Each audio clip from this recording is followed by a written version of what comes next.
Hello, and welcome to Architects on Fire. I'm Architect Upinder, and with me, as always, is Architect Sonia. Hi, everyone. It's always good to be here talking to young minds who are on their way to becoming future architects.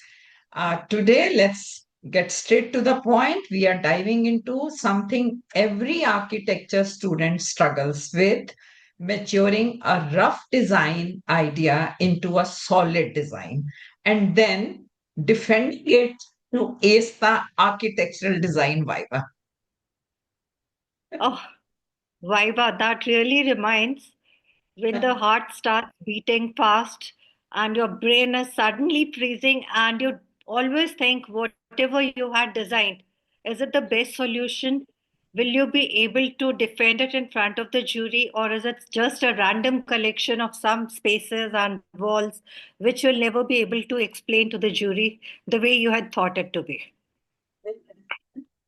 Fear not. Okay, my friends, please fear not. If you follow the right process, you will not only refine your design, but also be able to present it with clarity and confidence. So, Upinder, let's break it down. The first step is making rough drafts, the iterations, isn't it? It's your key to a very strong design. Yeah. So, iteration, when we say it in a simple term, it is repeating the design process again and again to come up with a newer and better version every time till you have the specific design that you were looking for. You can also call it the art of refining or making rough drafts. Now, how to manage iterations? Get your first idea, but definitely don't settle for the first one that pops into your mind. Explore more ideas and keep on just jotting down those rough ideas. Develop them to a particular rough stage where you have some hazy idea about what you will ultimately be looking into. Now, choose the out of these rough drafts, choose few ones which you feel may be workable solutions. And now, this is a stage which is very, very important, and one should never skip it. So, shortlist few ideas and start working on them. Absolutely, absolutely. So, Upinder, what you are saying, iteration is the key. The more rough drafts you make, the better chances of your design becoming the best. So, friends, start with bubble diagrams. I think it's taught in the design class to start with the bubble diagrams, explore different layouts, play with zoning, very important, and see how different elements come together, and keep repeating with multiple ideas till you know deep in your heart which is the best idea you want to really take forward. Yeah, this Sonia is taking me back to my college days, my first design submission. Yeah. When we started with our first design project that we were given, and immediately, I just sat down and just made a rough sketch. And that was for me the love at first sight with my design. And I always thought this is the best possible design solution that we can make for this, for Yeah. that project particularly. And I just developed it, presented it to my jury, and I was shocked and embarrassed when I could not defend it in front of my jury members. For Yeah. me, it was the best design, but for jury members, there were n number of drawbacks in that design. And that really taught me that architectural design is a process. It's not the first design that comes into your mind will always be the best. It's a process, and make a draft and keep on refining till you achieve the final result. Yes. So, how about you? How about your experiences? So, well, my experience I come to later. There's yes, I'll tell you about it later. But so just now, what my friend Upinder has said, it's very important. After you start doing iterations, next process is step is to ask, what if? What if I flip the orientation? What if I change the circulation path? What if I use a different material? Every what if is an iteration that makes your design more refined and elevates your design drafts. So this way you are exploring all possibilities, right, Upinder? Yeah, so the next is how do we elevate a rough design into a super design? It's a simple procedure. Begin with a rough idea that's hazy and not very clear.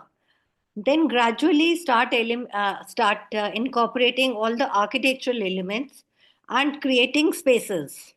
The Yes. first thing will be adding scale to it, because that's one of the important steps, adding scale. And I would also like to point out here that even the great architect Lee Corbusier, one of his projects for Chandigarh, the governor's palace, could not see the light of the day because the scale was not proper there. It wasn't correct. So don't fear. Start with the scale aspect. Once you're satisfied that okay, the building is proportional and to the scale, then start incorporating other elements. Start with the ventilation, the lights and shadow, the play of the shadows, and keep on continually improving upon your design. And let's not forget the context is also very Yeah. important. So, the context of your site, the climate, the socio-cultural issues, the user's needs, and influence your design. Besides the things that you have spoken about or we earlier spoke, all these things matter. If your project is in a hot, dry climate, ensuring passive cooling becomes very important. It's a high traffic area, addressing easy accessibility to the site becomes paramount. So, those are so many iterations, right? Yeah, exactly. It means just don't draw the lines, but think about what each line is representing, what each line is creating a space, and that is going to have a positive as well as a negative impact on the space. So for every space there will be both the aspects. See which has more positive impacts, and that will really help you in defending your project also in front of the viva, and that gives you more confidence as to why you had reached at that stage, or why did you choose that alternate to the previous one. And that is really a critical thinking on some level. Right. So, which means that if you have a reason behind your lines, you will get valid feedback during the Viva. And here is something, Upinder, most students Yeah. struggle with feedback during the Viva. So, remember how in college, when every time we pinned up our work, we, we were so terrified of what the jurors would say. Did you ever get Yeah. that feeling? Yeah, exactly. And the question always behind our mind was, what if the jury Yes. doesn't like our design? Or they are not able to understand, or we are not able to convince them why we have designed that. Yes. So, at some level, we are really afraid of taking the feedback also. And we always feel that the jury should like our design, and the feedback is taken in a negative way by the students. We always feel okay, if they're saying something negative, they have something against us. And we Yes. never take that it's against the design process. Yes. So, and now here I narrate an incident. So my experience when I would pin up, so I will not name the professor. He I don't know whether I was his favorite student or he used to hate me the most. I Yeah. could never, understand, would never work Yeah. out. So when I would pin up, he would just walk into my design and would say, "So, Sonia ke baएं हाथ का खेल है." So this is Sonia's left-hand creation since I'm a left-hander. So that first comment, would I would get so confused because I was really not sure of what I had done. This is process which slowly grows onto you, where you start questioning, where you start realizing, where you start saying what if. So the golden rule is, take feedbacks early, and maybe on most of your rough drafts, uh, yes, I think maybe on all your rough drafts, don't wait for the final pin up to hear, wrong and a walking comment like बाएं हाथ का खेल hai. And show your work to peers, professors, or even family members. You will get very valuable viewpoints from each one of them. Yeah, exactly. And Sonia, I think I would like to add one thing more here. When we take a feedback, it's very important to ask relevant questions. Like if I Yes. go and ask somebody, how was my design? Maybe I'll not get a Mhm. proper reply to that. Yeah. Yeah. But if I ask, can I improve upon this? Or is the circulation proper? Do you find anything missing here? So maybe the feedback will be much more valuable. Similarly, for Yes. landscape, I can ask, okay, how do I improve upon the landscaping part?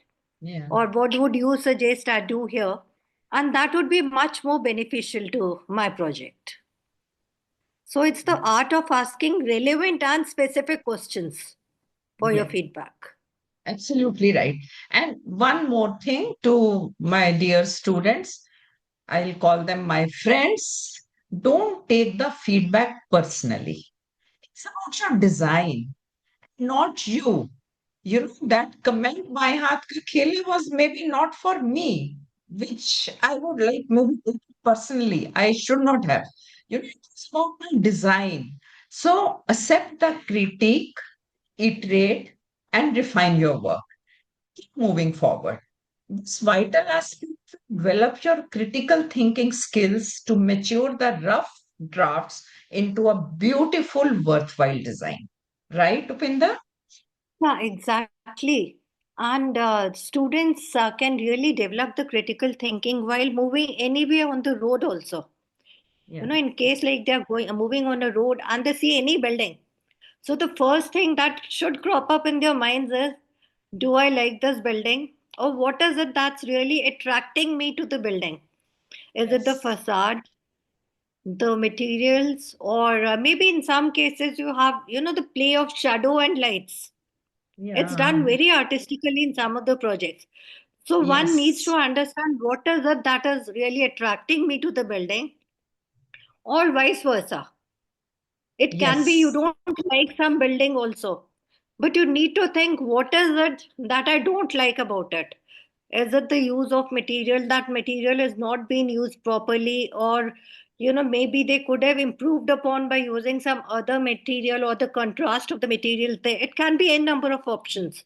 But the moment you keep on thinking, you'll start developing the habit of critical thinking, which is going to help the students a lot in their projects. So then what happens is, whenever you're planning, your mind starts thinking critically, as side by side you're thinking critically also. So that would really elevate your designs. Right. Well said, Upinder. So one thing I also like to add that, besides this critical thinking, watching facades, watching materials, observing, you have to also research and read. That Yeah. also, it really helps you a lot. They say na कि पढ़ो तो ज्ञान चक्षु खुल जाते हैं. It is really true. When I did my PhD, I mean, I really had to read so many books, maybe which I didn't when I was doing my bachelor. So read, research, observe, and this mantra which you have just shared of observing the buildings, analyzing the design, analyzing the facade. So this was once given to me by one of a student who was from Malaysia in CCA, and he was senior to me. We had gone to Delhi on a study tour. So while traveling in a bus, I was sitting next to him. We passed a building. He just asked me, a random question. How do you like this? I said, it's good. He said, why? I was speechless. I didn't know. I said, I like it. He said, no. Why you like it? Start analyzing it. So, it's kind of a SWOT analysis. Yeah. So when you observe, he explained this to me. It's a SWOT analysis: strength, weakness, opportunities, threat, a very good mantra. It works everywhere. If you can analyze your designs, your ideas under these four headings, you will be way ahead when it is time to present your Viva. What do you think, Open, that maybe we need to have Yeah. a SWOT Uh, analysis podcast yeah, too exactly. soon? I think our next session should be on SWOT analysis, which will be helpful not only for architectural projects, but overall it helps in all the circumstances. SWOT analysis is very important. So I Absolutely. think lastly, we just tell the students that they need to make rough drafts, and if possible, either have small perspectives, freehand perspectives, or if they are working digitally, they can have on Revit or other softwares. They can develop the 3Ds and side by side analyze as to how the overall concept is turning up, and whether it really suits the requirement of the client or the context in which they are designing. Is it suiting all the parameters? Are all the requirements fulfilled, or there's something lacking? Maybe they can redesign the whole thing, or a form maybe change, depending on the 3D. They can really visualize and start working on those aspects also, which the design maybe was lacking at some stage. So Good. 3D is And a better. yes, absolutely correct. So when you explain your, work, when you go through all these steps which we have explained, so when you explain your work during a Viva, instead of saying, I did this because it looked good. So if you follow all these, what we have gained over the years, with our experience, with our work, you will be able to say, I tested this option, but I chose this one because it improves users flow. That is what makes a strong presentation and helps you ace the Viva, right? Exactly, and this mantra will not be helpful only for the jury purposes. It's not throughout life as an architect when you explain your project to your client or have a discussion. It comes Yeah. in very handy because telling a client why you've chosen that option, or telling them, okay, if you do it, the other option is this, but that is the drawback in that. So the client also has a lot of confidence in your work. So it is going to help the architects even at the educational stage and the practice stage. It will be very helpful for them. And they need to iterate the designs and really come up with a better solution. The more they iterate, the better will be the solution that they are coming up with. So So, shall we submit this? what do, yeah, exactly. So, I think it's a fun, developing a design is a fun stage, which maybe at that stage you're not realizing, but after a few years you feel, oh, that was a golden time when you had a lot of ideas and you could develop. The time is always on your side. Yeah. So I'll just give the gist. To Yeah, sum up, iterate.